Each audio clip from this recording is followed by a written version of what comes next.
Há pouco mais de 30 anos atrás, aconteceu o maior acidente nuclear de todos os tempos, Chernobyl.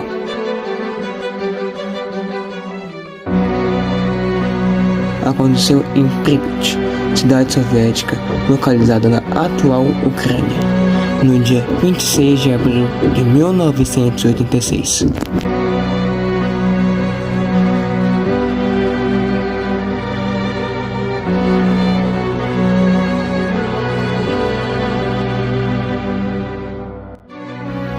O acidente de Chernobyl foi um dos desastres nucleares que ocorreu na central nuclear de Lenin.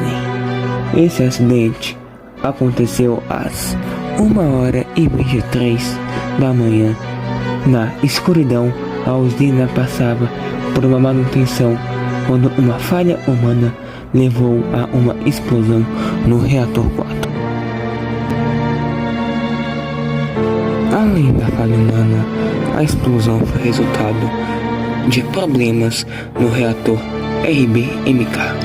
Esse reator era muito comum na União Soviética, mas era considerado altamente instável, sobretudo quando trabalhava com potência reduzida. Com a explosão, 2 trabalhadores da usina morreram imediatamente e um incêndio se iniciou. O incêndio no reator se estendeu durante dias e as autoridades locais procuraram sem sucesso apagá-lo. Dyatlov violou todas as regras que temos. Ele forçou um reator até a beira da destruição. Ele fez isso acreditando que havia um mecanismo seguro, AZ-5. Um simples botão para desligar tudo, mas nas circunstâncias que ele criou, não havia. O sistema de desligamento tinha uma falha fatal. A 1h23 e 40 segundos, Akimov aciona o AZ-5.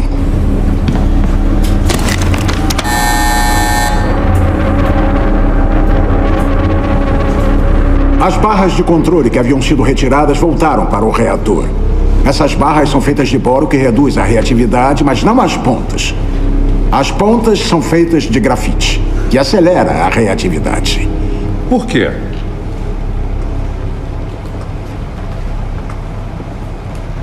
Por quê? Por alguma razão, nossos reatores não têm prédios de contenção em volta deles, como tem no Ocidente. Pela mesma razão, não usamos adequadamente combustível enriquecido em nossos núcleos. Pela mesma razão, somos o único país que constrói reatores com grafite moderado e refrigeração, com um coeficiente de vazio positivo. É mais barato.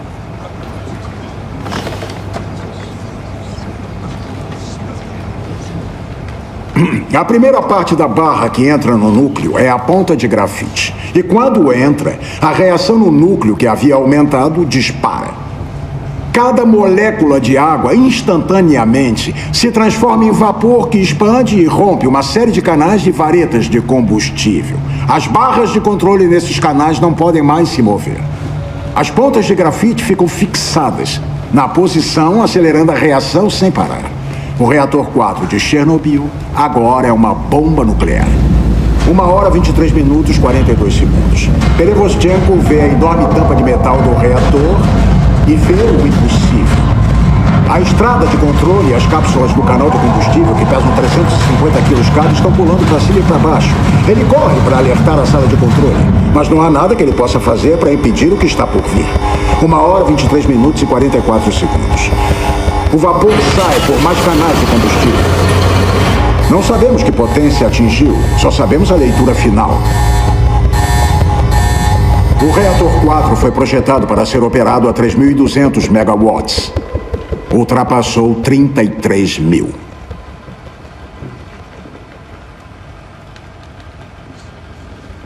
A temperatura dentro do núcleo não pode mais ser controlada. Chegamos ao momento final. 1h, 23 minutos, 45 segundos. Explosão. No instante em que a tampa é lançada do reator, o oxigênio entra, combinado com o hidrogênio e o grafite superaquecido. A corrente do desastre agora está completa.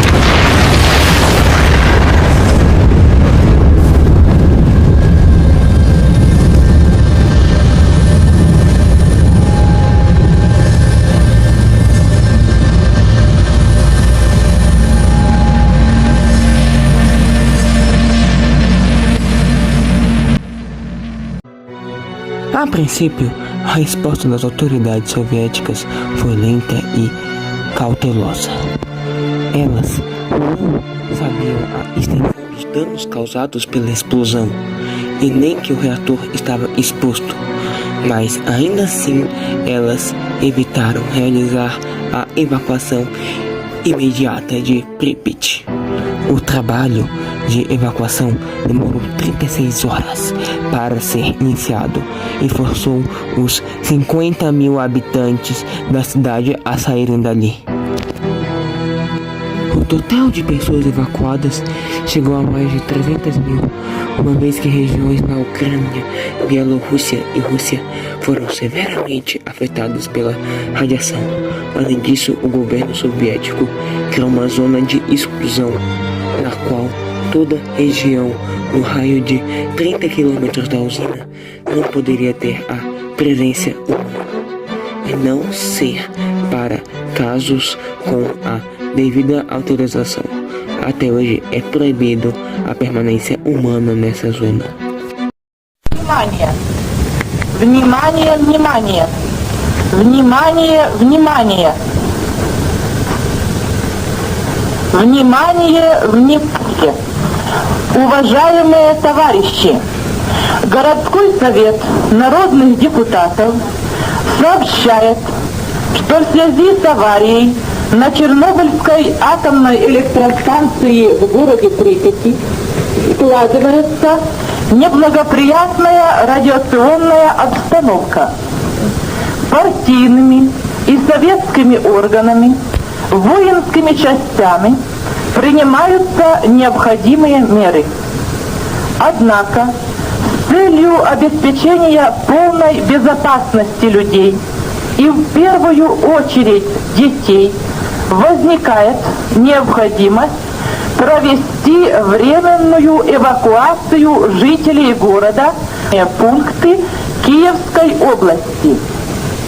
Для этого каждому жилому дому сегодня, 27 апреля, начиная с 14:00 часов, будут поданы автобусы в сопровождении работников милиции и представителей горисполкома. Рекомендуется с собой взять документы, крайне необходимые вещи, а также, на первый случай, продукты питания. Руководителями предприятий и учреждений определен круг работников, которые остаются на месте для обеспечения нормального функционирования города. Все жилые дома на период эвакуации будут заняться работниками милиции. Товарищи, временно оставляя свое жилье, не забудьте, пожалуйста, закрыть окна, выключить электрические и газовые приборы, перекрыть водопроводные краны. Просим соблюдать спокойствие, организованность и порядок при проведении временной эвакуации.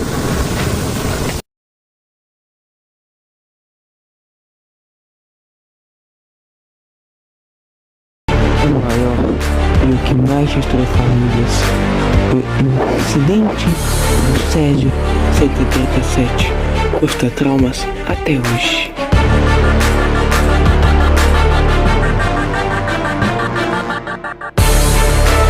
A curiosidade dos catadores de lixo e a falta de informação foram fatores que deram espaço ao ocorrido.